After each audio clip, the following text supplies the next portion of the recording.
ایک دلیر خاتون جس نے ایمان کی خاطر اپنی جان قربان کر دی، جس نے بچپن میں حضرت موسیٰ علیہ السلام کی پرورش کی اور انہیں ایک ظالم اور جابر بادشاہ فرعون سے بچایا۔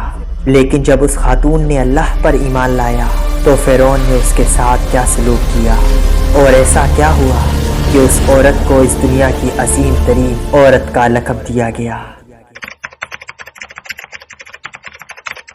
فرعون مصر کا ایک ظالم اور جابر بادشاہ تھا۔ اس نے مصر میں آباد بنی اسرائیل قوم کو غلام بنا رکھا تھا اور ان پر ظلم کے پہاڑ توڑتا تھا۔ فرعون نہایت ہی مغرور بادشاہ اور خود کو لوگوں کا خدا اور رازق کہلواتا تھا، لیکن کسی میں بھی اتنی جرأت نہ تھی کہ فرعون کی مخالفت کر سکے۔ بس اللہ نے فرعون کے خاتمے کا ارادہ کیا تو بنی اسرائیل میں حضرت موسیٰ علیہ السلام کی پیدائش ہوئی۔ جن دنوں حضرت موسیٰ علیہ السلام کی پیدائش ہوئی اس وقت فرعون نے اپنے سپاہیوں کو یہ حکم دے رکھا تھا، بنی اسرائیل میں جو لڑکا بھی پیدا ہو اسے قتل کر دیا جائے۔ لہٰذا اس مصیبت و آفت کے دور میں مجبوراً موسیٰ علیہ السلام کی والدہ نے آپ کو ایک صندوق میں رکھ کر صندوق کو مضبوطی سے بند کر دیا اور اسے دریائے نیل میں بہا دیا۔ دریا سے نکل کر ایک نہر فرعون کے محل کے نیچے بہتی تھی۔ اللہ کی قدرت یہ ہوئی کہ وہ صندوق دریائے نیل سے بہہ کر اس نہر میں جا پہنچا۔ اس وقت نہر کے کنارے فرعون کی بیوی آسیہ بنت مزاحم بیٹھ کر نہر کا مظاہرہ کر رہی تھی۔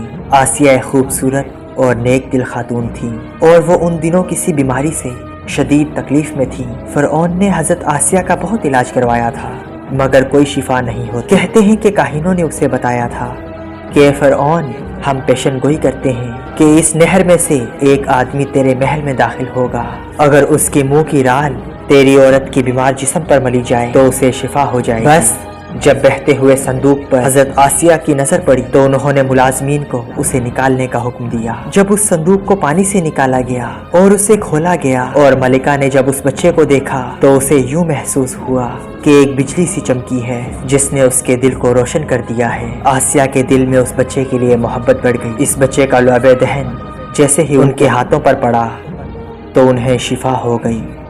فرعون کی بیوی آسیہ کے بدن سے کوئی لڑکا نہ تھا اور وہ بے اولاد تھی، لہٰذا اس پاک دل خاتون کی ممتا جاگ اٹھی۔ بس انہوں نے حضرت موسیٰ علیہ السلام کو گود لے لیا۔ بس اسی طرح اللہ کے حکم سے حضرت موسیٰ علیہ السلام کی پرورش اسی فرعون کے محل میں ہوئی جس نے آپ علیہ السلام کے ہاتھوں سے ہلاک ہونا تھا۔ دراصل لفظ فرعون اس وقت مصر کے بادشاہ کا لقب ہوا کرتا تھا۔ موسیٰ علیہ السلام کے قصے کے سلسلے میں دو فرعونوں کا ذکر آتا ہے، ایک وہ جس کے زمانے میں آپ پیدا ہوئے اور جس کے گھر میں آپ نے پرورش پائی، اور دوسرا وہ جس کے پاس آپ بھلائی کی دعوت اور بنی اسرائیل کی آزادی کے لیے گئے اور جو سمندر میں غرق ہو گیا۔ لہٰذا حضرت آسیہ علیہ السلام کا خاوند جس نے حضرت موسیٰ علیہ السلام کو محل میں رکھا، اس فرعون کا نام رمیسس ثانی بتایا جاتا ہے۔ دراصل بی بی آسیہ ریان بن ولید کی پوتی تھی۔ ریان بن ولید وہی بادشاہ تھا جو یوسف علیہ السلام کے دور میں عزیز مصر تھا اور اس نے حضرت یوسف علیہ السلام پر ایمان بھی لایا تھا۔ جب مصر پر قبطی خاندان کی حکومت آئی تو فرعون نے اپنی طاقت کے زور پر بی بی آسیہ سے شادی کر لی اور ان کو دھمکی دی کہ اگر انہوں نے شادی سے انکار کیا تو ان کے والدین کو قتل کر دیا جائے گا۔ لیکن شادی کے بعد بھی اللہ پاک نے حضرت آسیہ کو فرعون کے شر سے محفوظ رکھا اور وہ آپ پر حاوی نہ ہو سکا۔ مورخین لکھتے ہیں کہ اللہ نے فرعون کو نامرد بنا دیا تھا، اور بعض روایتوں میں آتا ہے کہ فرعون کو ایسی بیماری تھی جس کی وجہ سے طبیبوں نے اسے صحبت کرنے سے منع کر دیا تھا، لہٰذا فرعون کبھی بھی حضرت آسیہ علیہ السلام کے قریب نہ جا سکا۔ یہ بھی اللہ کی ایک حکمت تھی تاکہ آسیہ فرعون کے ناپاک جسم سے دور رہ سکے۔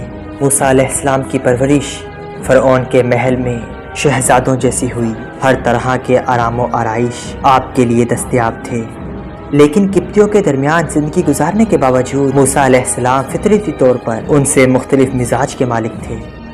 حضرت موسیٰ علیہ السلام فرعون کے تکبر اور خدائی کے دعوے کو ناپسند کیا کرتے تھے اور ہمیشہ توحید کے متعلق واضح بات کیا کرتے تھے جو فرعون اور اس کے درباریوں کو ناگوار گزرتی تھی۔ بہت جلد وہ وقت بھی آ گیا جب اللہ نے حضرت موسیٰ علیہ السلام کو نبوت سے سرفراز کیا اور آپ فرعون کے دربار میں اسلام کی دعوت لے کر تشریف لائے۔ اس وقت فرعون کے مطالبے پر جادوگروں اور حضرت موسیٰ علیہ السلام کے درمیان مقابلہ ہوا، جس میں حضرت موسیٰ علیہ السلام کی عصا حقیقی سانپ میں تبدیل ہو گئی اور جادوگروں پر حق واضح ہو گیا کہ یہ اللہ کے سچے رسول ہیں جنہیں ہماری ہدایت کے لیے بھیجا گیا ہے، جبکہ فرعون اپنی انا اور غرور پر قائم رہا اور حضرت موسیٰ علیہ السلام کی دعوت کا انکار کر دیا۔ اسی دربار میں بی بی آسیہ بھی موجود تھیں، لہٰذا آپ نے سنسنی خیز منظر دیکھا تو آپ کے دل میں حق کا نور چمک اٹھا اور آپ حضرت موسیٰ علیہ السلام پر ایمان لے آئیں۔ بی بی آسیہ فرعون مصر اور ملکہ تھی، آپ کے پاس مال و دولت کی کثرت تھی،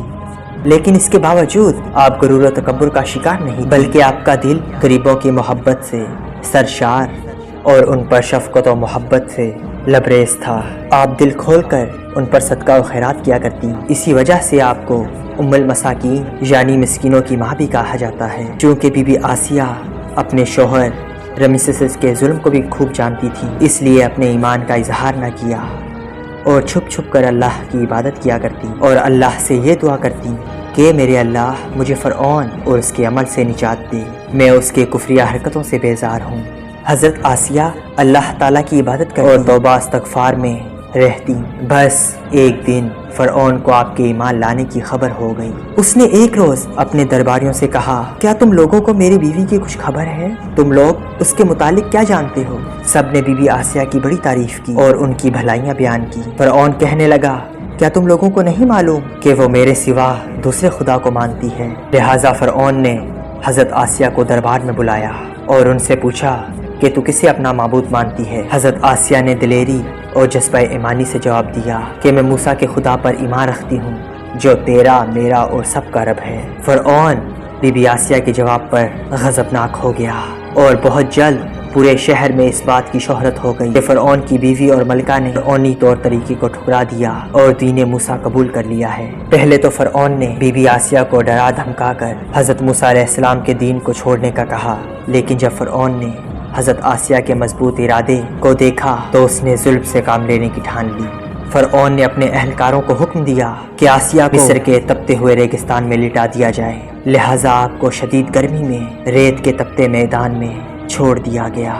فرعون اس جگہ کا دورہ کرتا رہا اور کہتا رہا کہ اب تو باز آ جا، اگر تو نے میری بات مان لی تو محل کی شاہی زندگی اور آرام و آرائش تیری منتظر ہے۔ مگر حضرت آسیہ پر اس کا کوئی اثر نہ ہوا، بلکہ آپ کا مکمل توکل اللہ پر تھا۔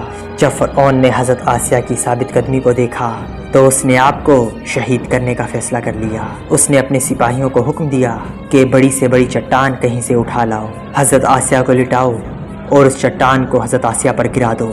لہٰذا جب یہ لوگ پتھر لائے اور حضرت آسیہ کو لٹایا گیا تو آپ نے آسمان کی طرف نگاہ اٹھائی تو پروردگار نے حجاب ہٹا دیے اور جنت کو اور وہاں جو محل ان کے لیے بنایا گیا تھا بی بی آسیہ نے اسے اپنی آنکھوں سے دیکھ لیا۔ آخرکار اس پتھر کو آپ پر گرا دیا گیا اور آپ کی روح دارالفناح سے دارالبقاء کی طرف کوچ کر گئی۔ حضرت آسیہ کے فضائل حدیث پاک میں کچھ اس طرح سے بیان کیے گئے ہیں کہ رسول خدا صلی اللہ علیہ وآلہ وسلم نے فرمایا کہ مردوں میں سے بہت سے لوگ مرتبہ کمال تک پہنچے، لیکن عورتوں میں فرعون کی بیوی آسیہ اور حضرت عیسیٰ علیہ السلام کی ماں بی بی مریم سے بڑھ کر کوئی مرتبہ کمال نہیں پہنچی۔ اس طرح ایک اور روایت میں آتا ہے کہ آپ صلی اللہ علیہ وآلہ وسلم نے ارشاد فرمایا کہ جنتی عورتوں میں سب سے افضل خدیجہ، فاطمہ بنت محمد اور فرعون کی بیوی آسیہ بنت زاحم اور حضرت عیسیٰ علیہ السلام کی والدہ مریم بنت عمران ہیں۔ ایک حدیث میں آتا ہے کہ بی بی آسیہ کا نکاح رسول خدا صلی اللہ علیہ وآلہ وسلم سے جنت میں ہوگا۔